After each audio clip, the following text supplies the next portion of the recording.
नमस्कार, स्वागत है आपका अपना उत्तर प्रदेश के इस बुलेटिन में। आपके साथ मैं हूं अंजलि भंडारी। तो आज देश भर में ईद उल अजहा यानी कि बकरीद का त्योहार मनाया जा रहा है।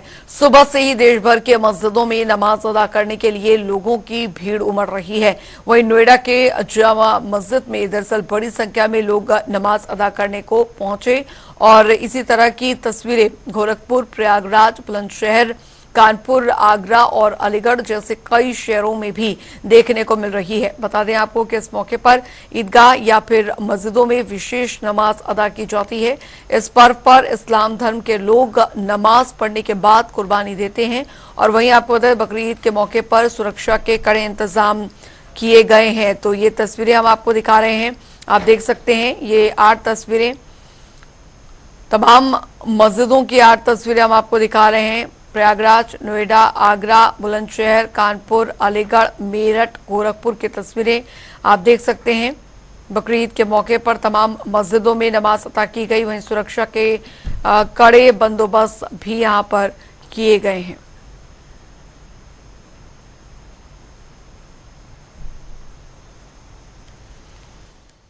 ये ईद का पर्व है और ये हिंदुस्तान की खूबसूरती है कि यहाँ ईद, होली, दिवाली सभी हम लोग बड़े हर्षोल्लास से मनाते हैं। ऐसा केवल हिंदुस्तान में ही संभव है, ये करिश्मा केवल हिंदुस्तान में ही होता है कि यहाँ हिंदू, मुस्लिम, सिख, ईसाई सब एक दूसरे के त्योहारों को बड़े आपसी प्रेम और सौहार्द के साथ मनाते हैं। मैं ईद के अवसर पर सभी देशवासियों को, शहरवासियों को बधाई देता हूँ। आज ईद है, हमारे देश की ये स्वस्थ परंपरा रही है कि हम हिंदू और मुसलमानों के त्यौहार सब मिलकर के मनाते हैं। हम यहाँ लोगों से मुलाकात करने आए थे, ईद की मुबारकबाद देने आए थे। आगे आने वाला एक वर्ष शांति, सौहार्द, प्यार, मोहब्बत का वर्ष हो, यही मेरी शुभकामना है। देखिए, जैसे कि हम ईद पे रखते हैं, व्यवस्था रखते हैं, उसी तरीके से हमने बकरीद पे व्यवस्थाएं की हैं। जो भी रोड से इसकी तरफ इस रोड पे आ रहे हैं, मेन रोड पे जुड़ रहे हैं, उस सब पे बैरिकेडिंग की है और बड़े वाहनों को रोका गया है। चूंकि 7:30 बजे से नमाज है तो अभी से हमने बैरिकेडिंग कर दी है और सारी व्यवस्थाएं चल रही हैं।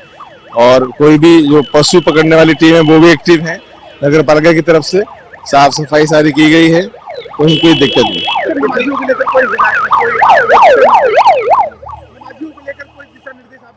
नहीं, वो समय 7:30 बजे से नमाज है, समय से आए, अपनी नमाज पढ़े, दोबारा मतलब ये है कि टाइम से आएंगे नमाज मिल जाएगी, उसके बाद नहीं है।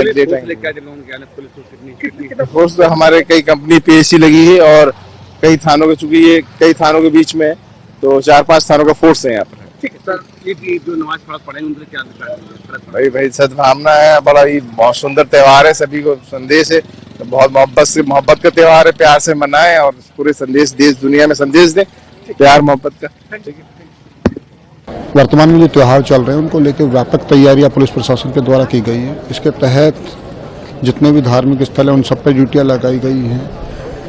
मिश्रित आबादी के साथ साथ कानून व्यवस्था को प्रभावित करने वाले जितने भी स्थान हैं, जहां पर भी भीड़ भाड़ है, ट्रैफिक है, उन सब की व्यवस्था पुलिस के द्वारा की गई है। इसमें हम लोग इंश्योर करवा रहे हैं कि सिविल पुलिस के साथ साथ हमारी पीएससी और पैरामिलिट्री की फोर्स जो मिली है उसके माध्यम से सुरक्षा व्यवस्था सुनिश्चित करें। ड्रोन्स और कैमरों के माध्यम से हम लोग निगरानी सुनिश्चित कर रहे हैं। जो सुरक्षा व्यवस्था है वो बहुत बेहतर है। हमारा सभी धर्मगुरुओं के साथ वार्ता हो चुकी है, पीस कमेटी की मीटिंग्स हो चुकी हैं। तो जो वर्तमान में त्यौहार चल रहे हैं वो शांतिपूर्वक और सौहार्द के साथ मनाए गए।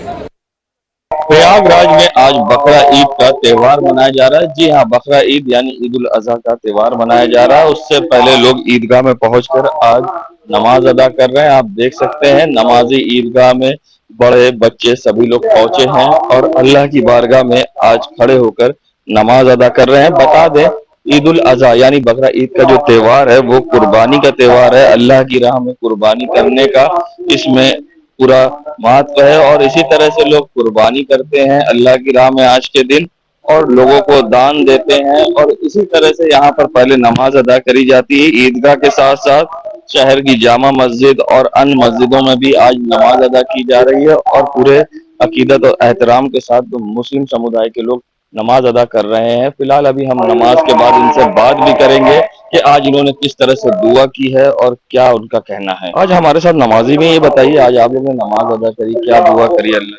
देखिए, आज हम लोगों ने ईद की नमाज पूरे देश में पढ़ी आई जा रही है। आज ईद उल जुहा है और कुर्बानी का ये परंपरा है, त्याग और बलिदान का ये त्योहार है। और इब्राहिम अलैहिस्सलाम की याद में जो है इस्माइल अलैहिस्सलाम की अपने बेटे को कुर्बानी के परंपरा को, उसी को आगे हम लोग बढ़ाते हुए आज पूरे देश में जो है ईद उल जुहा हो रहा है। और हम लोग मुल्क में अमन, शांति, भाईचारा के लिए दुआ करते हैं। और यहाँ पे जिस तरीके से गर्मी इतनी चरम सीमा पर है, इतनी ज्यादा टेम्परेचर है, उसके लिए भी विशेष दुआ की गई कि यहाँ पे जल्द से जल्द खुशहाली है और गर्मी से लोगों को राहत मिले, क्योंकि ये गर्म की वजह से काफी लोग परेशान हैं। तो हम लोग से बात करेंगे, आज आप लोगों ने नमाज की है, अल्लाह की बारगाह में क्या अल्लाह पाक से यही दुआ कर अपने हबीब पाक के सिक्के में जितनी अमन चैन से नमाजें हम लोग तकलीफ की हुई है, सारे जहां में ये नमाज हो रही है। और इस गर्मी के लिए अमन चैन और अल्लाह पाक से दुआ करते हैं कि बारिश अता फरमाए और सब जहाँ जहाँ हुआ है सब जगह अच्छी नमाज हो रही है। देखिए, ये तो नमाजी जिन्होंने बताया कि आज विशेष दुआ की गई है ईद उल अजहा की नमाज के बाद, और साथ ही गर्मी से निजात पाने के लिए ये दुआ हुई है। और सबसे बड़ी बात है, देश में अमन अमान रहे, इसके लिए भी विशेष दुआ की गई है। और फिलहाल ईद उल अजहा जो है वो त्याग और बलिदान का त्योहार है, जिसपे हर साल कुर्बानी लोग देते हैं। जनता टीवी के लिए सैयद मोहम्मद आमिर, प्रयागराज। उधर आपको बता दें कि मुख्यमंत्री योगी आदित्यनाथ ने भी ईद उल अजहा के पर्व पर प्रदेशवासियों को हार्दिक बधाई और शुभकामनाएं दी हैं। उन्होंने ईद उल अजहा का त्योहार सभी को मिलजुल कर रहने का और साथ ही सामाजिक सद्भाव बनाए रखने की प्रेरणा प्रदान करता है।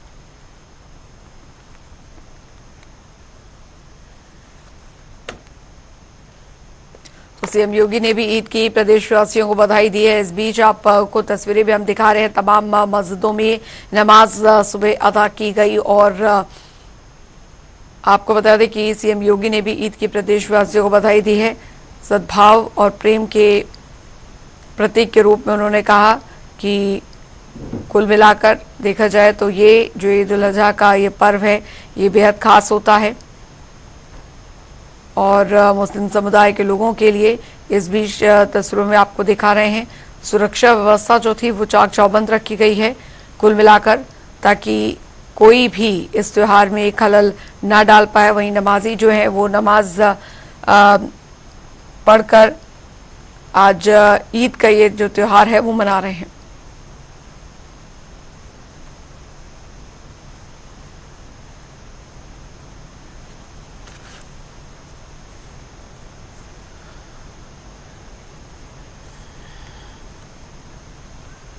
तो फिलहाल क्या कुछ व्यवस्था यहाँ पर की गई है ईद के मौके पर, हमारे साथ हमारे जो दोनों संवाददाता है हमारे साथ वो हमारे साथ जुड़ गए हैं। आगरा से बृजकिशोर और विनोद कुमार दुबे भी हमारे साथ अमेठी से जुड़ गए हैं।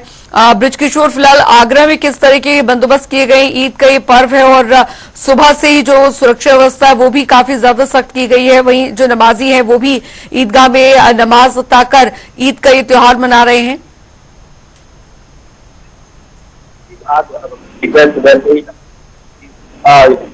नमाज पढ़ने के लिए वो पहुंच रहे थे। और सुरक्षा व्यवस्था की अगर बात करें तो पुलिस द्वारा पीएसी की तैनाती की गई है। तमाम अधिकारियां, आला अधिकारी जिले के वो लगातार मॉनिटरिंग कर रहे हैं, ड्रोन कैमरे से निगरानी रखी जा रही है और पीएसी की हर जगह तैनाती की गई है। जिले भर की मस्जिदों में नमाज अदा की गई, उसके बाद कुर्बानी का जारी हो गया है। वहीं बात करें सुबह 7 बजे करीब ईदगाह में नमाज अदा की गई, उसके बाद करीब 8 बजे जामा मस्जिद में नमाज अदा की गई, उसके बाद करीब 9:15 बजे ताजमहल के अंदर मस्जिद में नमाज अदा की गई है। वहीं जिले के अधिकारियों का कहना है कि 30 कमेटियों से पहले ही बैठक कर ली गई थी, से बात कर ली गई थी और सुरक्षा के मद्देनजर कंट्रोल रूम से निगरानी की जा रही है। अगर कहीं कोई खुले में कुर्बानी करता है या कहीं सार्वजनिक जगह पर कुर्बानी करती है, उस पर रोक लगा दी है। पहले ही सभी को दिशा निर्देश जारी कर दिए हैं। अधिकारी लगातार सारे लगातार कर रहे हैं। बिल्कुल बिल्कुल लौटूंगे आपके पास बृजकिशोर, और विनोद कुमार दुबे भी लगातार हमारे साथ बने हुए हैं अमेठी से। विनोद, अमेठी में किस तरीके की व्यवस्था की गई है? सुरक्षा के दृष्टिकोण भी क्या कुछ व्यवस्था की गई है ईद के मौके पर खासकर? विनोद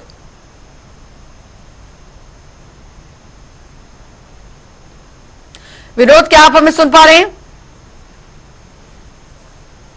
चल लगता संपर्क टूट गया है। बृजकिशोर लगातार हमारे साथ बने हुए हैं।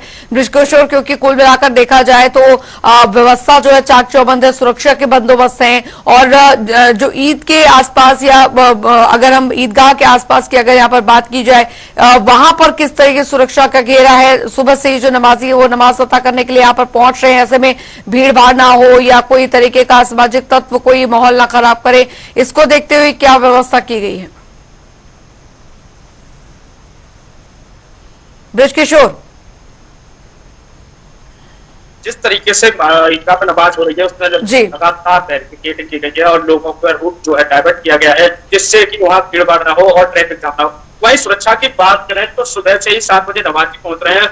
नमाजियों पे पहुंचने से पहले पुलिस ने सारी व्यवस्था चौकस कर दी गई। तमाम विभाग के जो अधिकारी हैं लगातार मौके पर पहुंचकर मॉनिटरिंग कर रहे हैं और जैसे की तैनाती की गई है, ड्रोन कैमरे से निगरानी रखी जा रही है। वो अधिकारियों का सख्त निर्देश है कि कहीं खुले में कुर्बानी ना हो, सार्वजनिक पे कुर्बानी ना हो, जिससे माहौल खराब हो। अराजक तत्वों पर लगातार नजर रखी जा रही है, जिससे कहीं कोई माहौल खराब न किया जाए। लगातार ईद के त्योहार को देखते हुए जिले भर में और उसकी अतिरिक्त फोर्स की तैनाती की गई है और लगातार अधिकारी मॉनिटरिंग करते नजर आ रहे हैं। चलिए, बहुत बहुत शुक्रिया बृजकिशोर आपका इस तमाम जानकारी के लिए। रुक करेंगे, इस बीच आ रही है एक बड़ी खबर की और बड़ी जानकारी आ रही है, वो आपको बता दें। तो बड़ी खबर, बड़ी जानकारी इस बीच बताने जा रहे हैं आपको। प्रधानमंत्री मोदी का कल वाराणसी दौरा, वाराणसी दौरे पर प्रधानमंत्री आ रहे हैं कल। तो पीएम के दौरे को लेकर तैयारियां जो है वो पूरी कर ली गई हैं। किसान सम्मेलन में शामिल होंगे प्रधानमंत्री नरेंद्र मोदी। बड़ी खबर, गंगा आरती में भी शामिल होंगे। दशामेध घाट में सम्मेलन में 50,000 से ज्यादा किसान जो है भाग लेंगे। तो कार्यक्रम को लेकर बीजेपी ने लगातार जनसंपर्क अभियान चलाया हुआ है। तीसरी बार पीएम बनने के बाद वाराणसी आ रहे हैं पीएम मोदी।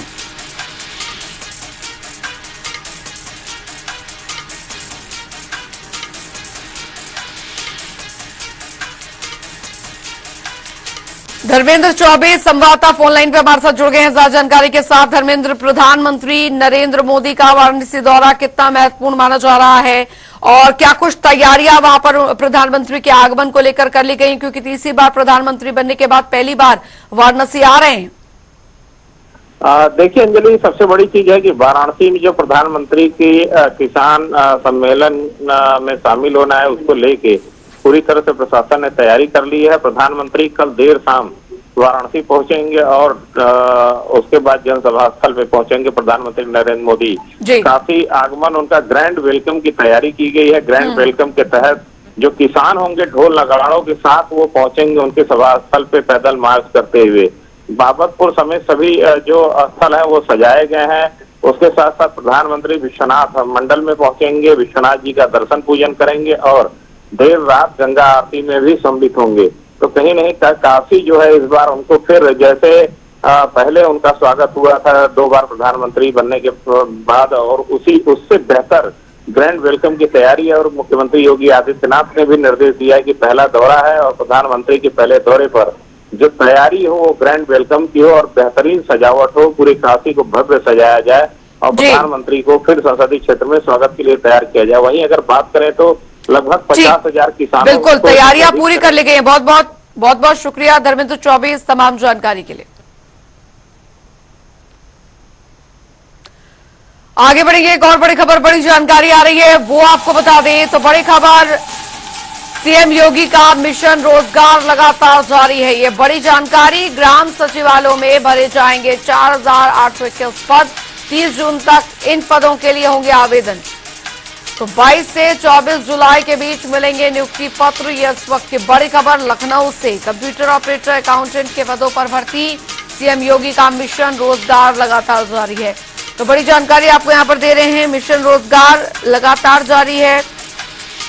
बड़ी खबर आपको बता रहे हैं, 30 जून तक इन पदों के लिए होंगे आवेदन। 22 से 24 जुलाई के बीच मिलेंगे नियुक्ति पत्र और कंप्यूटर ऑपरेटर, अकाउंटेंट के पदों पर भर्ती। इस वक्त की बड़ी खबर, सीएम योगी का मिशन रोजगार लगातार जारी है।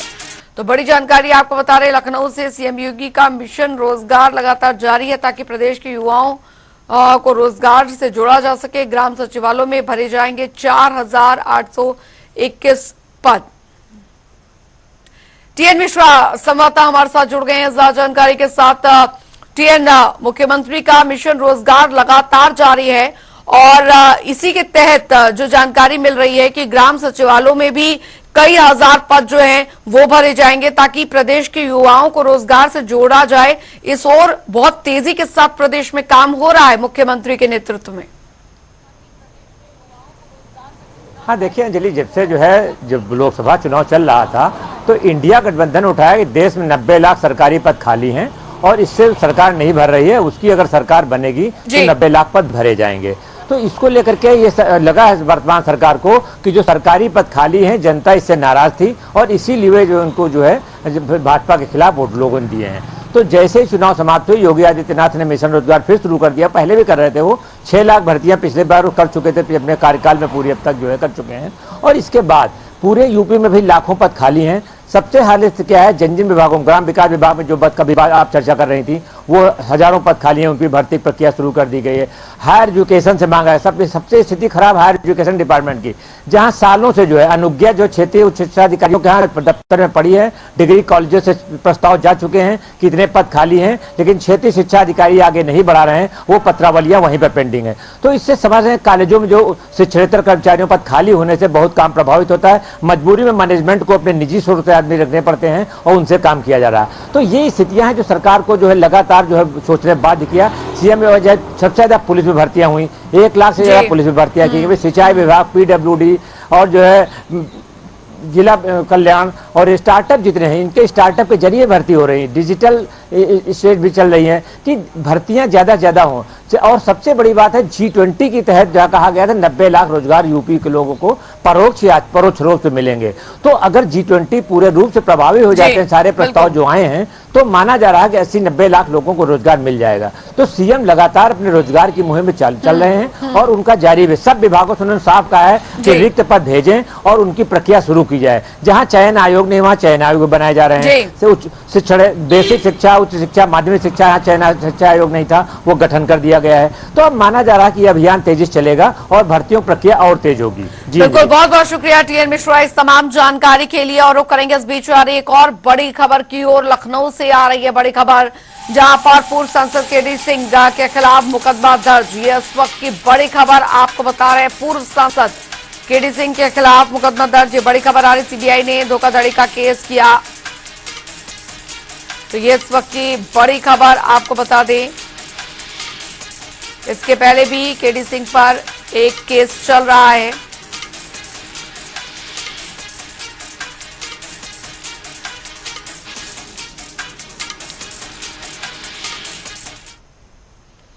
आगे बढ़ेंगे एक और बड़ी खबर प्रयागराज से, जहां पर प्रयागराज से बड़ी खबर JEE कोचिंग के नाम पर करोड़ों की ठगी की गई है। करोड़ों की ठगी का मामला, 74 विद्यार्थियों से 2 करोड़ की हुई ठगी। बता दें आपको कि फर्जी कोचिंग के लिए MD समेत 5 पर केस दर्ज किया गया है। पुलिस ने कोचिंग के 3 खाते फ्रीज करवा दिए। छात्रों से फीस लेकर कक्षाएं बंद करने का आरोप है। सिविल लाइन स्थित फर्जी कोचिंग सेंटर का ये मामला बताया जा रहा है। तो JEE कोचिंग के नाम पर करोड़ों की ठगी का मामला सामने आया, ये बड़ी खबर आपको बता रहे हैं।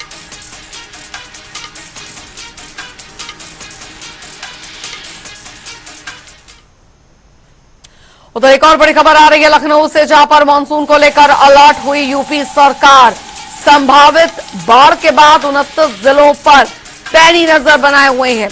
प्रदेश को 3 भागों में बांटकर बनी कार्य योजना। NDRF, SDRF और PSC की प्री पोजीशनिंग करवाई गई है। बड़ी खबर आपको बता रहे हैं, मानसून को लेकर पूरी तरीके से अलर्ट यूपी सरकार। ये बड़ी खबर आ रही है। संभावित बाढ़ के बाद 29 जिलों पर पैनी नजर बनी हुई है। प्रदेश की 3 भागों में बांटकर बनी है कार्य योजना। ये इस वक्त की बड़ी खबर। SDRF, NDRF और PSC की कराई गई प्री पोजीशनिंग। आपको बता दें कि आप मानसून को लेकर यूपी सरकार अलर्ट हो गई। संभावित बाढ़ के बाद 29 जिलों में पैनी नजर बनी हुई है। प्रदेश को 3 भागों में बांटकर कार्य योजना बनाई गई है।